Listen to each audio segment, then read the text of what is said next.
เขาหัวเขาสวนคือเก่าพี่น้องพอนี่จะเป็นขาของน้องไม้เรื่องนี้จะเป็นขาน้อยพี่น้องขาใหญ่อยู่ฝั่งนะ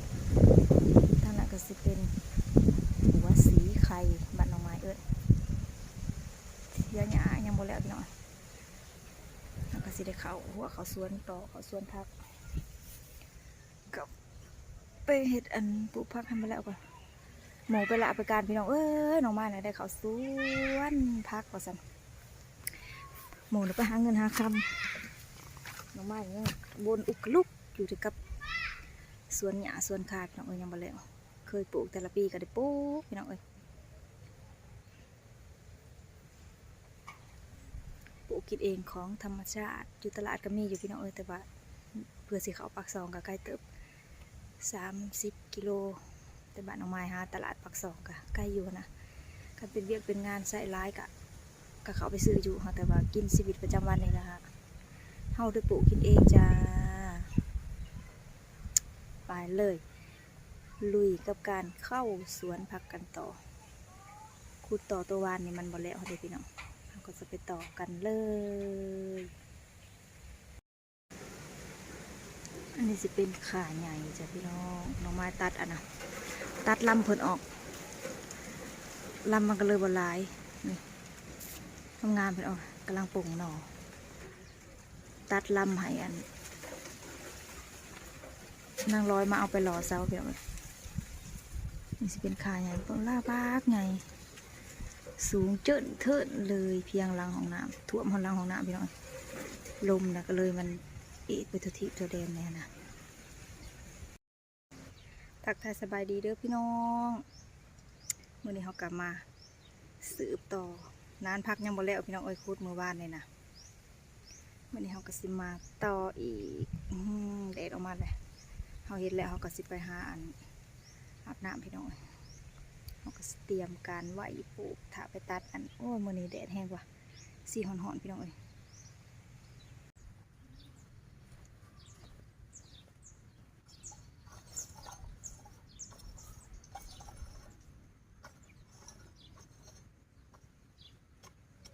ขาก็สิมาคุดหรือเอาขาดมาซับให้มันดินทวนเลยมาเลยฮัมมาเลยฮะคืออ่านไม่ได้ลายเถื่อนอ่านยังอ่านสระอาสระอาอ่านสระอาโอ้ได้ค่ะนะสระเอสระอีสระอี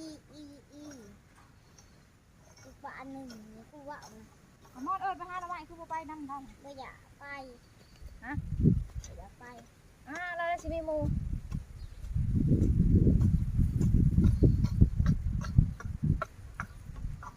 มอนได้ชิมิมู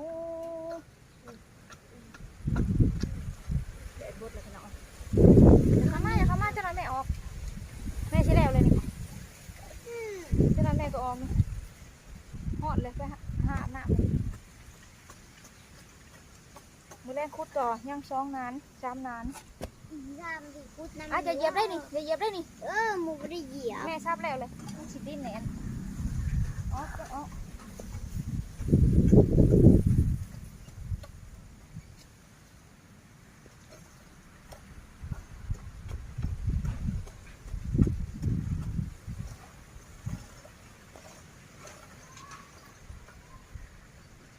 คือบริเวณนี่เราคือบริเวณน้องนี่นั่นคือบริเวณใหญ่อ้าวเกลายอันนานพักสิไปเห็ดน้องบักใหญ่บ่ฉันจะปลูกเกลายอันมีเงินหลายแล้วหอนหัวหญิงหัวหยอง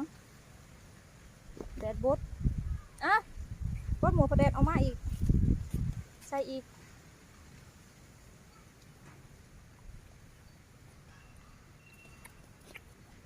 เดี๋ยวอ้อยออก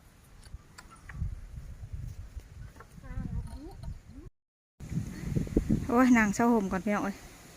นี่นานพักมีแต่ถาปลูกได้บัดนี้พี่น้องเพราะว่าเฮาเห็ดอันนี้มันแล้วเรียบร้อย ยังอีก2 นานมันแดดแห้งเลยมื้อแรงจังต่ออีกหน่อยมื้อแรงเขาก็จะมาต่ออีกเผือกกับบไดฮดผู้แหละบไดฮดพักจังสิเอาน้ำใส่พี่น้องเอาฝุ่นใส่เพิ่นว่านนี่ตอนนี้เขาก็เฮ็ดอันนี้ไว้แล้วเรียบร้อยแต่เขาคุดแล้วบดสนานเขาแปลงแล้วบดสนานเขาจังอันตัดหัวผักมาปลูกกันวันศุกร์จังสิปลูกหน่อยฟังมันก่อนอื่นนี่จังหวัดศรีได้ไปเฮือนดีว่าจักเพราะว่าลุงเสียอยู่บ้านพ่อใหญ่พี่น้องบ้านพ่อใหญ่จูลูกเสียมื้อเช้านี่ฟังมันก่อนคันมื้ออื่นได้ไปเฮือนดีก็คือสิบ่ได้ปลูกคันได้ไปเวียกพอเลิกมาแต่โรงเรียนก็ว่าได้โตป่วนพี่น้องทมอ้าวบ่สิไปอัน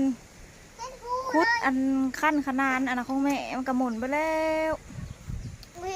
ตอนนี้โดนกระหอนแห้งแล้วพี่น้องเอ้ยเขาก็สีได้พักพรไปหาอาบน้ำไก่สีเถียงแล้วสีได้ปวดที่ชวนไปหาอาบน้ำมื้อแรกเขาก็จะสีไปต่อพี่น้องบ่เฮ็ดแม่แป้งแล้วตัวนี้นะหยุดเลยเอาไปไว้เสียมนะพูดไปไว้ทั้งพูนเอาไป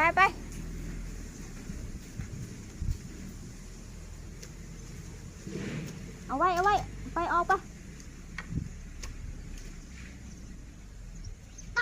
เอาไว้ดิมาเตะของเพียงเกิดโซ่เลยได้พี่น้องตัวป่วนปลาหอดอะไรพี่น้องหนาวเจอหอดจนเหือเตะจนน้ำย่อยน้ำหยั่งว่ะซ่าน้ำเหือเลยพี่น้องเอาน้ำอื่นละทำเอา1 มันมาให้แม่กินเอาไว้1 มันในตู้นะแม่นะไว้เมื่อคืนนี่หอน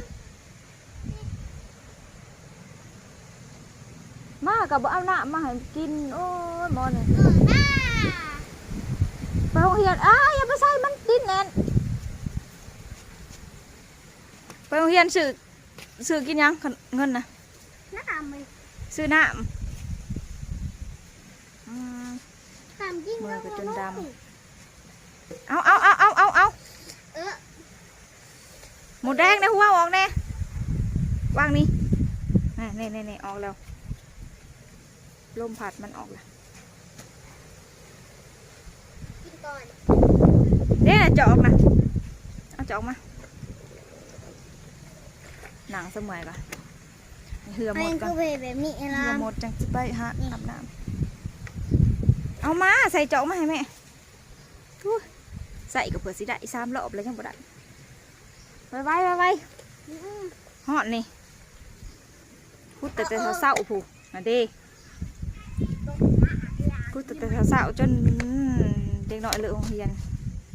แม่บอกบ่ให้ยีบแม่แป้งแล้วเลยมันดินสิแหนนมันปลูกบ่งามอยู่ว่ายินมาใส่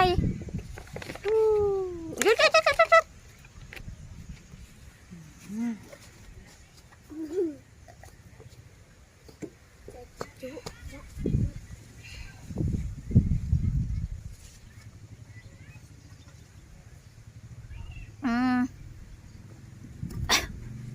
ย่อยข้าง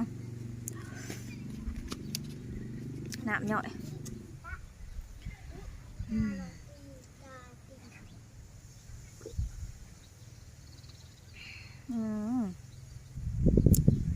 ลมผัดผะแยงลงไปละเอาไปไว้อย่าไปควัดยังว่าแม่เฮ็ดแล้วแหละโอ้มอนี่พ่อบอกเข้าใจนั่นเด่นคนสิถือแสบัดนี้ไปหาป้าจะไปป้าจะเอิญกว่าป้าจะมีขนมได้นะเรามาแต่หน้าได้เรามาแต่หน้าโคกได้มาจากแล้วไปทำเราดูเราได้ยังมาไปเราเอิญหาบ่หำอยู่ไปบ่มันสิถือบ่คุดแม่คุดแล้วมันสิโกนบ่เฮ็ด